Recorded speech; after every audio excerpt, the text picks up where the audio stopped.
Welcome to Get Unstuck with Michele, the podcast where we embark on a transformative journey through the realms of the mind, spirit, and soul. I'm Michele, your shamanic coach, here to guide you through the untamed wilderness of self-discovery and personal growth. Together, we'll unravel the threads that bind us to the past, release the weight that anchors us in the present, and unfurl the wings of potential that carry us toward a vibrant, purposeful future. Join me as we explore ancient wisdom, mystical practices, and powerful insights to awaken the spirit within and break free from stagnation. Let's take that courageous step together and get unstuck. Today we're going to talk about what it truly means to heal. And I'm talking about the concept of healing, a process that extends beyond physical recovery. Although physical recovery is part of it, and we'll get to that. But let's start by defining healing. Often the term healing is associated with physical recovery from illness or injury, but it's much more than that. Healing is a holistic approach to restoring balance, well-being, and inner peace. It addresses emotional wounds, mental challenges, and spiritual disconnection. Now, again, that's not to say that the physical isn't involved.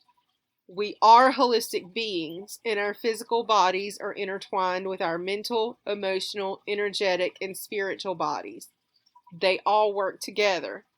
And if healing takes place in one of those bodies, it's not uncommon for it to happen elsewhere too. But what exactly is healing?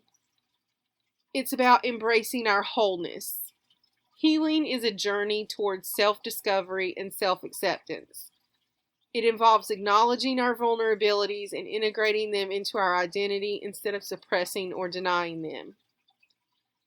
Healing manifests itself in various forms and can differ from one person to another. Let's talk about some of the different aspects of healing. Emotional healing is about processing past traumas and learning healthier coping mechanisms. It allows us to create resilience and to establish deeper connections with other people. Physical healing is important. As I said, it's not left out of this discussion on healing. Physical healing can be aided through traditional Western medical practices and through complementary therapies like meditation, acupuncture, yoga, and things like that. Spiritual healing addresses the sense of disconnection from our authentic selves and the universe. It involves finding meaning and purpose beyond the material. And energetic healing addresses the overall well-being of our energetic self and how we move throughout the world. Now, vulnerability plays a crucial role in any discussion on healing because it requires a whole lot of courage to confront our wounds and to embrace our vulnerabilities. Now, we tend to often think of vulnerability as a weakness, but in fact, it's a strength. It allows us to form deeper connections with other people and with ourselves. And when we expose our wounds and seek support, we give ourselves the opportunity to heal. So we tend to be, in our society, a very private people. Now, that's not to say everybody is, because there's a whole hell of a lot of oversharing on the Book of Face and all those other fucking social media platforms. And sometimes I read people's status updates and I'm like, why in the name of all that is holy fuckery would you share that? Because we don't need to know it. But sometimes we do need to know it, because sometimes sharing causes healing. A lot of times sharing causes healing, although there are some things that just don't need to be shared, but that's a whole nother thing. But in general, all that withstanding, we tend to be a very private society of people, and we don't like to open up about our struggles and our challenges. But when we hide what we are experiencing, we can't heal from those things, and the wounds just stagnate and fester. So I keep saying wound. So think of a physical wound in this sense. If you have a physical wound, you clean it. Then you put antibacterial gel on it. And then you cover it up with a bandage. But you don't leave that bandage on there forever. At some point, you have to take it off and let the wound get some fresh air. And that's how it starts to heal. Now, it's the same with our emotional, energetic, and spiritual wounds. Those things that are causing us pain, that are causing us harm, that we're trying to heal from, those are wounds. And they need air. They have to breathe. That's how they're going to heal. You can't keep a wound covered up and expect it to get better. So you can't keep a spiritual wound or an emotional wound or an energetic wound. You can't keep it covered and never share it with anybody out of fear or shame and expect it to actually get better, because it's not going to. Sharing our struggles with other people is challenging, but it is often the turning point in our healing journey. The support and empathy that we receive from other people helps us to realize we aren't alone, and that starts or acts as a catalyst for change, which I'll talk about in a minute, and gets that process of healing started. So before I talk about the change, though, I want to talk about forgiveness and compassion for just a moment, because they're also crucial aspects.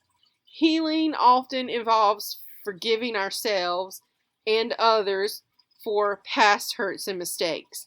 Now, those past hurts and mistakes are often what cause the wounds that we want to heal. But if we don't forgive the person who caused the issue, we're not going to heal. So forgiveness frees us from carrying resentment around, and resentment is one of the things that causes wounds to fester. Now, forgiveness doesn't mean condoning the actions that caused a wound, but it releases us from the emotional prison that keeps us trapped and under bondage. It's like if you don't forgive, then you're constantly picking the scab off of a wound. So going back to that visualization of a moment ago with the wound that you cleaned, and then you put antibacterial gel on, and then you put a bandage over, and then at some point you take the bandage off and you expose it to air. Well, once it starts healing, a scab is going to form over that wound. But if you keep picking at the scab, and I will be the first person to say that I do that all the time, but if you keep picking at a scab, it takes so much longer for the wound to heal, because you're constantly opening it back up for germs and things to get back in there and to cause problems. So yes, you have to uncover it and you have to let it get air so that it starts that healing process to form a scab, but then you have to leave the scab on it so that it can work its magic and heal up under there. So forgiveness is the scab that forms on the wound, but if you refuse to forgive, whether it be another person or yourself, then what it's like is constantly picking that scab back off so that the wound is not going to heal. It's going to just keep festering because dirt's going to get in there, bacteria is going to get in there, and it's just going to take so much longer for that thing to heal. So forgiveness and compassion are safe spaces for healing and growth. So now I want to circle back around to change, because I mentioned that just a moment ago. Healing requires a willingness to embrace change and let go of old patterns that don't serve us anymore. Now, change is often uncomfortable. I get that, but change is also essential for healing and for personal growth. When we open our arms and embrace change, then it means we are stepping into the unknown, and that can be scary. It means that we're trusting in our resilience to snap back and come back to where we were before, but it starts the transformation process. Now, a lot of people resist change because, like I said, it can be uncomfortable, it can be scary, we don't necessarily know what's going to happen.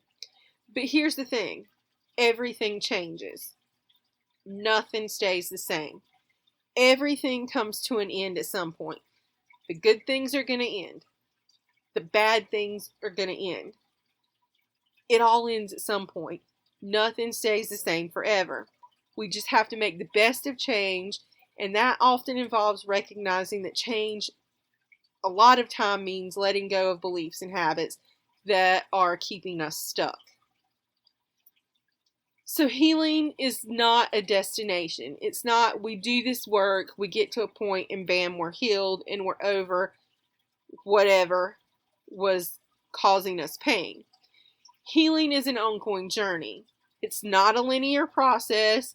It's a continuous cycle of self-discovery and growth. It's kind of like an onion, and every layer that we peel off in the healing process reveals new aspects of ourselves that require attention and care. Healing is a lifelong journey. It requires patience, and we have to be willing to seek help when we need it, because very few people can make it through life without support from other people. Healing is a testament to our strength and our resilience as humans.